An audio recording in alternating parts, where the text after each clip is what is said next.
మధ్యప్రదేశ్ ముఖ్యమంత్రి కమల్నాథ్ సన్నిహితుల ఇళ్లలో సోదాలు చేస్తున్నారు ఐటీ అధికారులు. సీఎం ఓఎస్డీగా పనిచేస్తున్న ప్రవీణ్ కక్కర్ ఇండోర్ నివాసాలపై ఐటీ అధికారులు తెల్లవారుజామున రైడ్ చేశారు.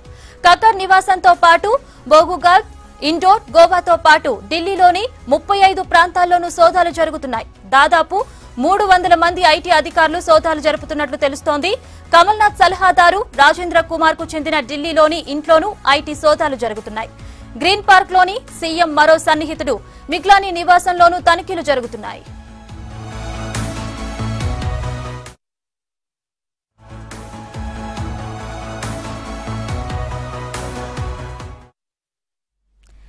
ఎన్నికల కోడ్ రావడంతో ఈ ఇద్దరు అధికారులు తమ పదవుల నుంచి తప్పుకున్నారు. అయితే లోక్సభ ఎన్నికల కోసం హవాలా రూపంలో నగదు తరలిస్తున్నట్లు ఆరోపణలు రావడంతో ఐటీ అధికారులు సోదాలు చేస్తున్నట్లు తెలుస్తోంది.